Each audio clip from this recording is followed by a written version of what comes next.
because the human strand can run more frequency because it's not distorted and it has 12 codes instead of 11 or 10, eventually through activation and through evolution, through the time cycles, the human strand will progressively have more frequency, so it will overpower the reversal, bringing it back to the right mathematical sequence.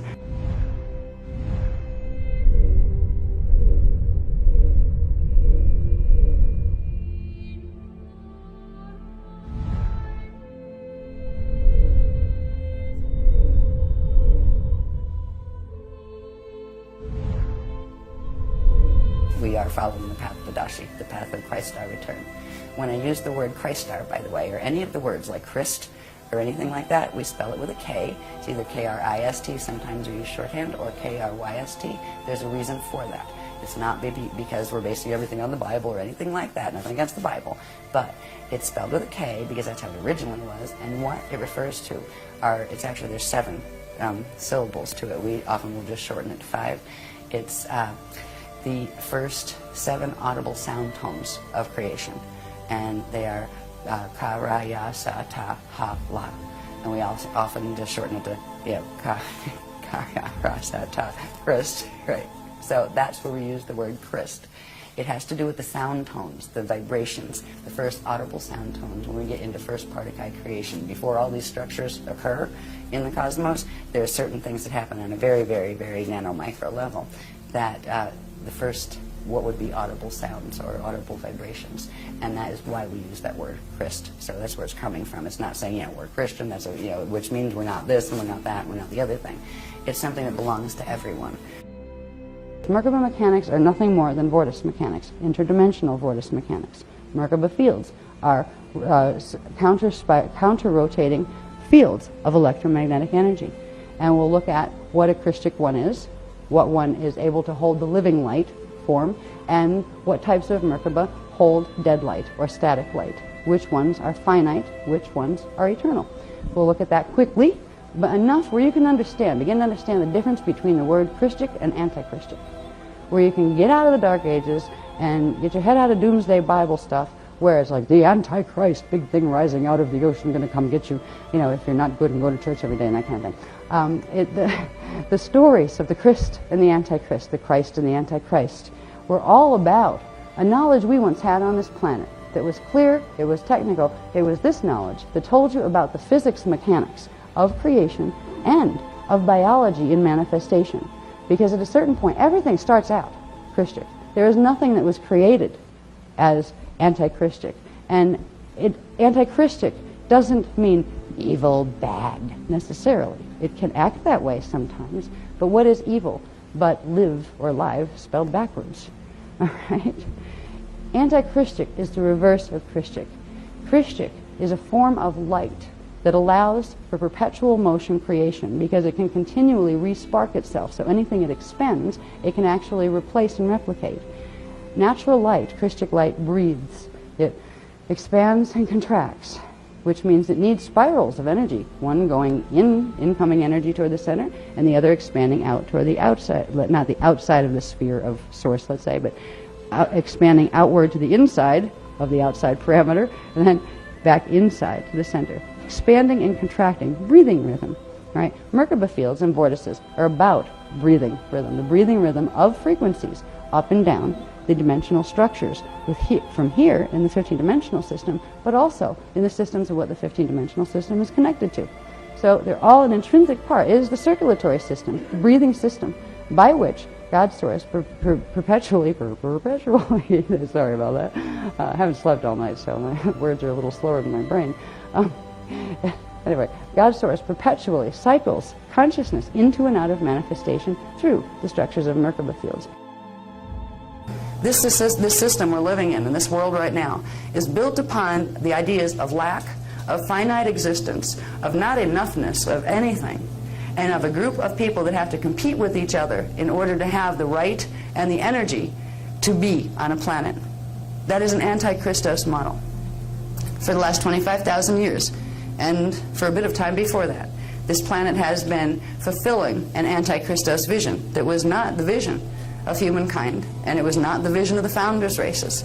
We're beginning to restore what the real vision was. The Christos realignment mission is about bringing that vision back, and it starts with our energy systems. It starts with each one of us recognizing that we are a blessed manifestation and face of God.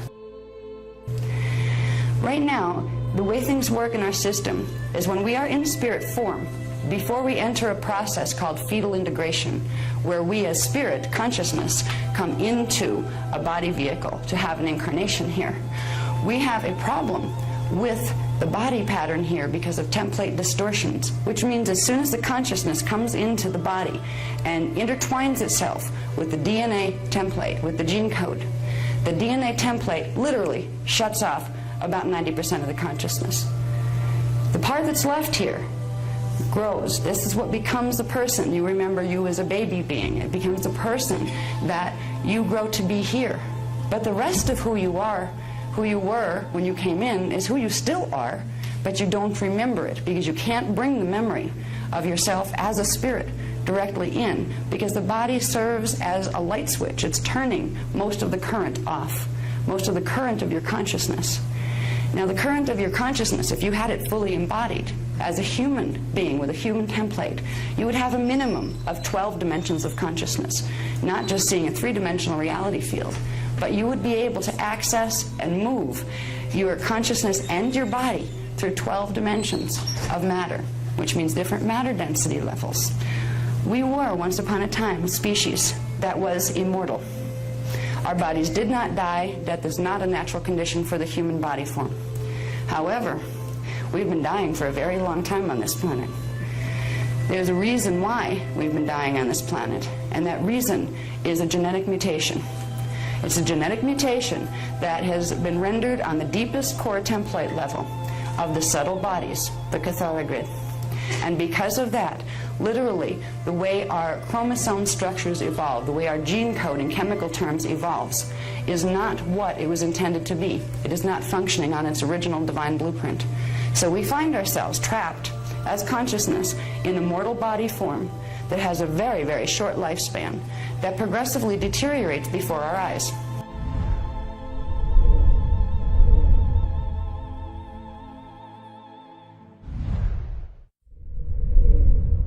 Now, indigo children, which is actually, they're called Oraphim. The indigo children, that word, that buzzword they use this day and age for this new wave of babies that are coming in. It's not just babies. They've been coming in for 100 years, and they've been a grail line here for millions of years. All right, it's called the Iani Grail line. And they are Oraphim, Lyran Syrian Oraphim consciousness, the original founders race consciousness. They were the first forms created before humans were created. They were the founders' races. We call them the founders' races because the human imprint and the 12-strand DNA template came out of their larger DNA templates that had from 24 to 48-strand template capacity. So the indigo children now are actually the ancient ones coming back into form and bringing that potential back. Because if there's enough of the 12-strand, of the higher strand, 24 to 48-strand indigo children on the planet activating during the stellar activation cycle, we will generate so much frequency in the race morphogenetic field, or the race template, the tribal shield, that it will begin to clear and purge all the distortions out of the 12-stranders that most of the human population have the 12 strands. So they came in for a reason. They're on a rescue mission to reset the 12-strand pattern for the 12-strand people, and also to run the frequencies of the higher Hiroshe and Kundalini currents, primal light and sound currents, into the grids. But humans, every human, was originally, if you're a human soul, you were designed on a blueprint that holds 12 dimensions of frequency, 12 dimensions of consciousness, that's avatar consciousness. 4 out of the 5 Huva bodies would be activated in circulating energy and breathing energy through your being. Now, we have a real interesting situation on our planet right now, because everything that's walking around in a human body, or what looks like a human body, isn't necessarily human. That's one of the things when your D4 perception starts to turn on and your 4th strand starts to activate, and you're walking down the street and all of a sudden you're seeing lizard faces flip through people and you're thinking you're losing your mind. Because, did I just see a lizard look at me from that person? No. You can think you're nuts for a while. That's when your 4th strand is kicking in and showing you what the person really looks like, what that soul is. Right now we have reptilian souls on the planet. We have Anunnaki souls on the planet, which are a whole different breed that are not human either. We have a whole bunch of souls on the planet masquerading as humans. Now, it's kind of funny because the ones that are humans on the planet, and the indigos, who also look like humans, none of us look like humans. What we're looking at, what we see now, the race as it is now, is so mutated, it hardly resembles what it used to look like. Human beings and indigos were beautiful. They were very tall. They were quite lean. They were breatharian, which means they didn't have the internal apparatus that we have right now. They came in various skin colors. All of the skin colors on the planet right now are representative of the primary races. You had, red skin, brown skin, black skin, white skin. They were all equal. It wasn't that whites were supreme and blacks were apes. I mean, some of the New Age stuff actually teaches that the black people came out of apes. It's like, talk about problems with these guys. No. Black people, there is a whole grail line, genetic grail line, of very, very high ascended masters that are in black skin form here. They're the same in red skin form, which would come through like Native American or Native North American type Indians. So there's a diversity that's still in the gene code. There is a whole bunch of coding we're carrying in our DNA, and right now, most of us couldn't figure out if we were a human soul in a semi-human body, or if we were Anunnaki or Draconian or what. Because the people who are lizards in human bodies don't know they're lizards, and the people who are Anunnaki don't know they're Anunnaki. And a lot of the people that are learning this stuff would be afraid to find that out, because, oh no, that means I have more problems, right? Does that mean I'm bad? No, it doesn't.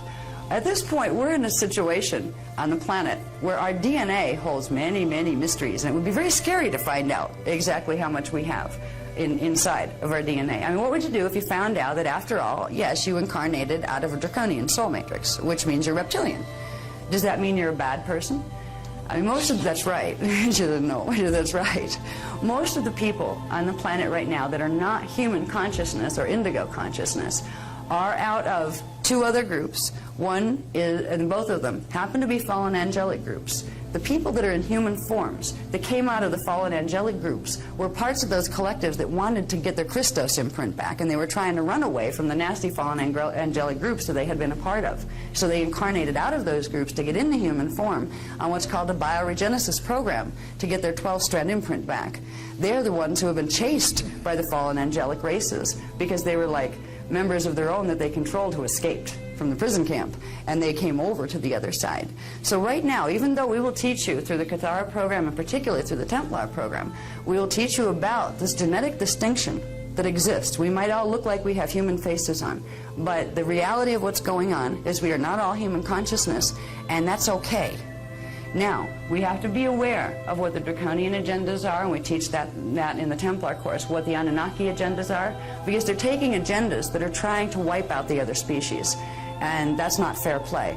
And they've been playing this game for a long time. Now, if you happen to be a person who's an Anunnaki soul that's incarnate in a body, that doesn't mean you want to do that. That means you have free will choice now that you have a human body. That you can say, excuse me, I don't like that agenda. I'm part of the Christos agenda. So there's lots of people that are coming from those matrices, but they're the people that are, there's a genetic coding that goes with the fallen angelic matrices that makes people who are Anunnaki souls or draconian souls more susceptible to being harmed by the fallen angelics, more susceptible to having their biofields possessed, more susceptible to getting implanted, and more susceptible to getting body snatched, which is full possession. So these are people that, and if you never know if you're one until eventually you start to talk to your Christos self. It will let you know. It will not let you know what matrix you incarnated out of. It's not bad to find out. You're draconian. If you're an indigo, if you're a human, if you're a draconian, if you're an Anunnaki. It doesn't matter what the answer is. It just matters in knowing, and you can find this answer in yourself, and it's worth taking some meditations and asking yourself and being ready for the answer. Don't be scared if it says, well, you happen to be draconian. What it means is, okay, that means there's something in my DNA template that I have to be extra careful to use my Maharic seal more often so the other ones can't get a hold of me. Because draconian races and Anunnaki races started out as blessed races just like any of the other founders' races. They ended up with a condition called code convolution. That's kind of like inbreeding genetically. If you take the same template and you combine it and combine it and combine it with itself over and over and over, at a certain point, the original integrity of the mathematical template breaks down, and you start to get random probability and variations that weren't quite part of the original plan. That's how fallen angelic matrices came into being in the first place. So when we go into the healing issue within ourselves and within the general populations, we need to be aware that not everybody in a human body is a human. And if we make the mistake of doing that blanket unity, false unity stuff, where, oh, we'll just pretend we're all the same, that means we will never discover what our particular DNA needs. You will not discover if there are draconian codes that need to be flipped back to their Christos pattern so they can be cleared. What's happening in the New Age movement is a false unity movement. They're teaching people to see themselves as all one sea of fellow humanity, so you will totally never, ever find out about the diversification that exists. They're doing this so the ones that they have implanted in human bodies, who are dark oversouls running the other agendas, won't be identified. And they're doing it to take over the race genetic code. Now, unity comes from love of diversity. Unity through blessed diversity is what was the creation imprint for this time matrix. In your healing, you will find draconian people coming to you, and you'll start to know. You'll start to recognize it. Yep, that one's out of the Omicron matrix, or yep, that one's out of Odedicron. Yep, that one's an Anunnaki, the Jehovian Anunnaki matrix. No, that one's a Tothian Anunnaki. You'll start to be able to feel the different families of consciousness just by being near the biofield of someone. If we approach this kind of knowledge with the usual nonsense that we're taught to look at things in the 3D world, we will cause damage to ourselves and to others, because we're taught to discriminate and point fingers and blame. What we need to do is approach them all with love, yet also be aware that if you have somebody coming to you to facilitate their healing, and they happen to have some real field problems because they have a DNA susceptibility, because say they're from a draconian matrix and the fallen angelic matrix wants them and wants their body, you may get yourself compromised as a person trying to heal that person, trying to help heal that person.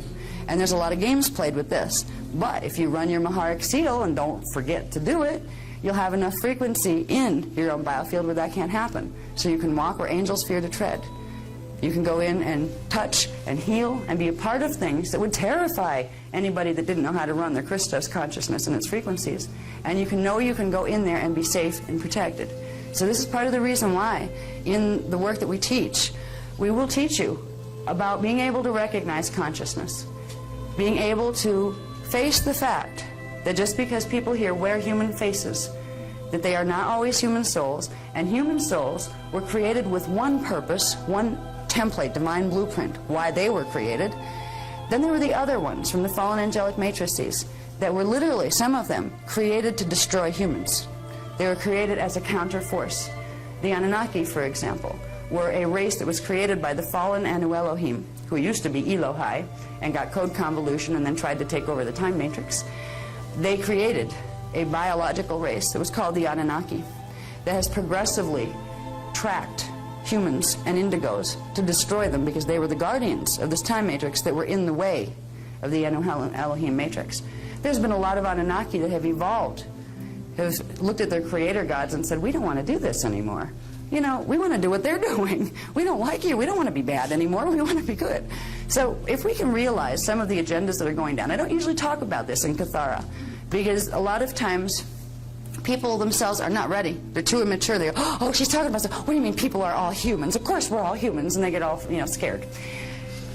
You don't need to be scared. You just need to be aware. And we're not teaching you to be able to identify the different matrices and then point fingers and say they're bad or they're good. Now, some of them run Christos agendas and some of them run anti-Christos agendas. If you happen to be a person who incarnated out of a matrix who's running an anti-Christos agenda, you'll be the last to know, because they don't tell their own, they use them as puppets. All right? So if you're coming from a matrix like that, this is your chance for freedom. This is your chance to get your own free will back, because you have a human template. To be this far, you have enough of a human template where you can repair and regenerate the rest. Same with the people who might come to you for healing. You might do meditation for a while and really figure out what matrix you're from. Yeah, yeah, I'm human. Yeah, it feels like I'm human. Okay. I can hear a lot of people go, that's good, because people are afraid to be draconian, or they're afraid to find out that they're, maybe an Anunnaki soul or something else in there. Don't be afraid of that, because you're blessed and beautiful even if you are. God created you too. You've just had some extra evolutionary lessons along the way. So you will be wonderful teachers when you get back up there. That's how we need to look at it. That's how we can love people that are even holding agendas that are against the Christos mission. If you happen to be a person who incarnated out of a matrix that has a bad agenda, bad in relation to the Christos mission, which is the mission that will allow this time matrix to continue and perpetuate under a freedom rather than a control. This is not meant to be a control matrix. If you happen to be out of a matrix like that, you have a history, a long history, of exploring some very, very hard subject matters involving polarity and densities. So you can be proud of yourself for getting as far as you have. And you can also realize that you have absolute power right now, right here, because you've got this far, to make absolutely Christed choices and to become a Christed being with regardless of what your matrix wants to do. But if you don't know that, if you don't know that you happen to be an Anunnaki or a Drac soul, you're not going to know they're pulling your strings. You're not going to know that when you try to talk to your oversoul or your soul, you're going to get Anunnaki Central broadcasting station. And I could give you a list of names of your local broadcasters, but I won't in this workshop. I won't do that in this workshop. But if yeah, what channel are you going to turn to? Who's your local broadcaster here? You can name 5 of the main cable channel networks coming from what we call Phantom Matrix. Followed Angelic Matrix Central. Anyway.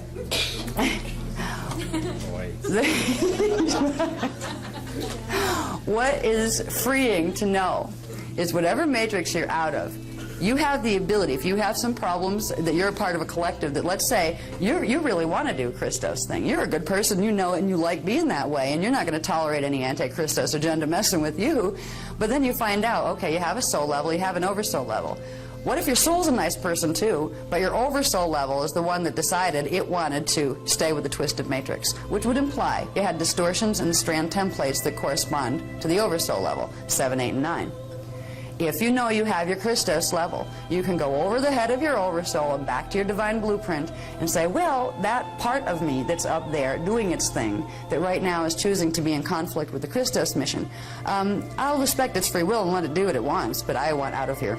I don't want to do this, and I don't have to. You can literally run the D12 current down through you and anchor it here. And what it will do, all the way down, is begin to reset the divine blueprint. So you will help your oversoul to heal.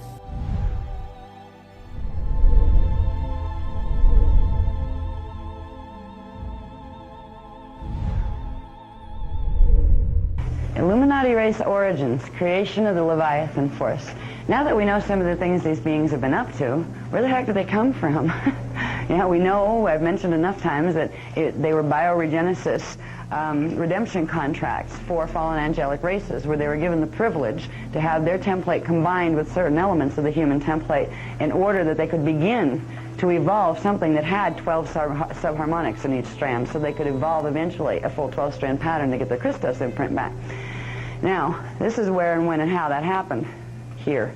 These hybridization programs have been going on since the Lyr and Elohim Wars 250 billion years ago, where anything that was from the Phantom Matrix that fell, that wanted to come back over, that wanted to enter the Emerald Covenant and be peaceful, and go back into the Joy imprint, into the Law of One, they would be assisted in getting their templates fixed, because they couldn't get out of the Phantom Matrix once their templates had full reversals.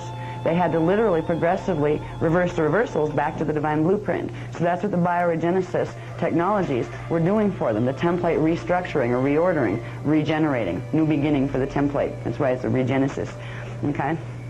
Now, the Illuminati human races are human hybrids inhabited by fallen angelic identities, identities whom originally entered the Christos Emerald Covenant on bioregenesis redemption contracts to regain their 12-strand DNA Christos potentials, then defected from the Emerald Covenant in favor of fallen angelic anti-Christic agendas.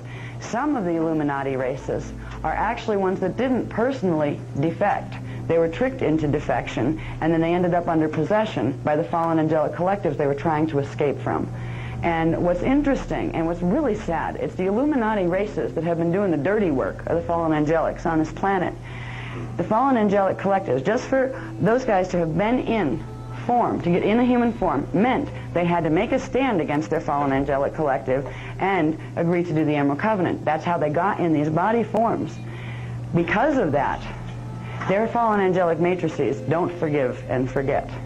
They have used them and abused them, and eventually, once they're done with them, they don't want them back. They consider them completely expendable. They want to walk them through gates that they're not prepared to walk through, so they literally fragment their templates and go back to space dust. So the Illuminati that think they're serving something higher that's going to give them power or recognition or safety or anything, they are being tricked because they are despised, because once upon a time they made a choice to enter the Emerald Covenant, and that wasn't forgotten by those who stand against the Emerald Covenant. So they're actually more vulnerable than the indigo or the human races, because there's a vendetta against them by their fallen angelic matrices. They'll trick them into anything, but they're going to show them. They're going to show them, you're going to betray me? That's the attitudes most of them have. It shows where these guys come down through Atlantis. We have Atlas kings coming out of Atlantis. We have Atlan kings coming out of Atlantis. And from various different king lines in Atlantis, like Antikrysto's king lines, that's where we end up with Larsa kings and all sorts of things that came up in through the Sumerian and Egyptian dynasties and Chinese dynasties and all sorts of them, because they invaded all of them. But there's literally a progression all the way through. There's not a break in these history lines. It shows the progression from 250,000 BC, when this mess all started, to where they progressively infiltrated. They digressed into Illuminati when Enoch defected from the Emerald Covenant in 10,500 BC, becoming the Illuminati Sons of Zadok of Nohasa, Atlantis. Anybody that's familiar with any of Enoch's teachings, there's a great heralding of the coming of the Nephites and the Sons of Zadok that is being taught in contemporary times. This is where that fits. So it's that Melchizedek human hybrid races were progressively raided by Draconian, Reptilian, and competing Jehovian, Palladian, and Nibiruan Anunnaki fallen angelic collectives since Lemurian Atlantean times, evolving into numerous competing Illuminati races that progressively infiltrated and forced hybridization with human 12-tribe cultures, culminating in transposition of race identity, literally the whole human 12 tribes, races, transposition of race identity and world cultural dominion. That is how it got from its beginnings to here. It was progressive, stage by stage by stage. And this is why they've gone out, the fallen angelics have gone out of their way to hide the Atlantean records. Because if they were remembered, we'd know. We know the game. We know about the Templar quest.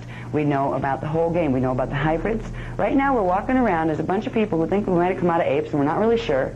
We all think we're human. Half of us don't even know if we have a soul. We are very primed to be used and manipulated.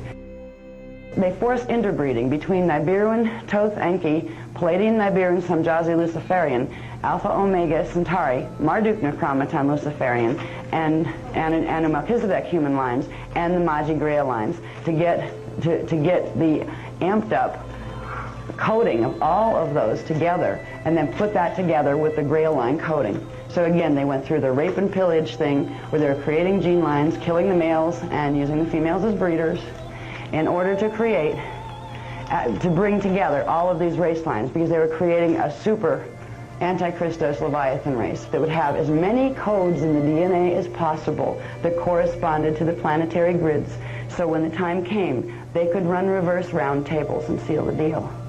You know the grid work that's being taught out there in the New Age movement by people who aren't running D12 frequency because they're not activating their Maharic seal? That's the teams.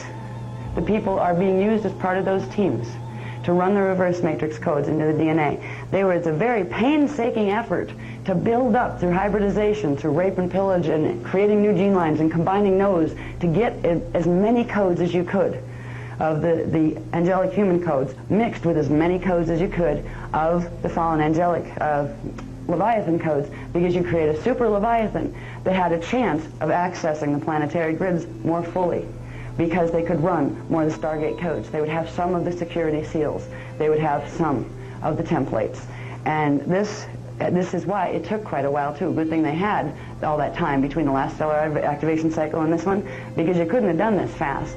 This was a progressive, systematic, calculated, one step after another procedure.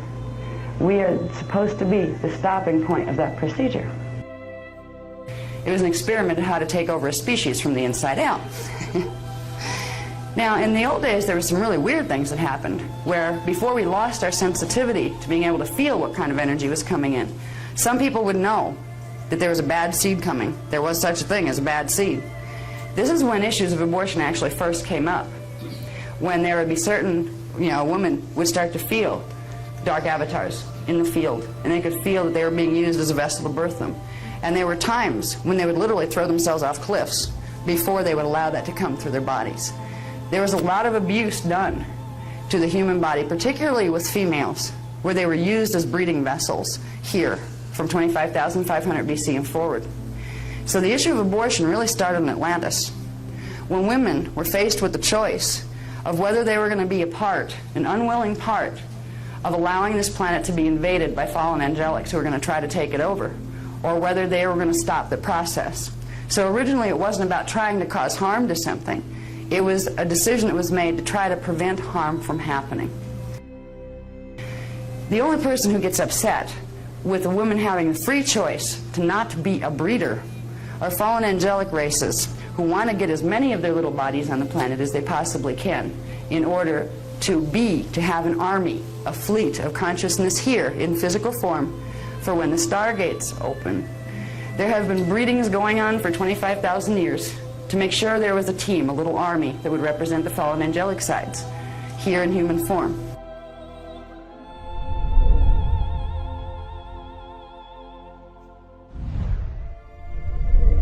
Each race serves to anchor into Earth's planetary shields via their DNA signet codes, Stargate codes, a specific portion of the fire letter sequences of Earth's D12 Shield of Aramatana, Christos Divine Blueprint. So we are putting the fire letters back into the planetary grids. Just by being here, we're actually doing it.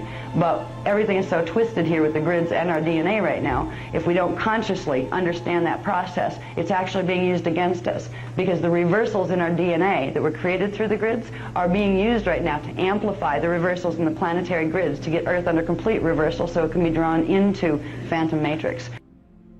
Because the human strand can run more frequency because it's not distorted and it has 12 codes instead of 11 or 10, eventually, through activation and through evolution, through the time cycles, the human strand will progressively have more frequency, so it will overpower the reversal, bringing it back to the right mathematical sequence. Once you know this truth, there is no turning back. There's no ever again being able to go back to light, love, and clueless.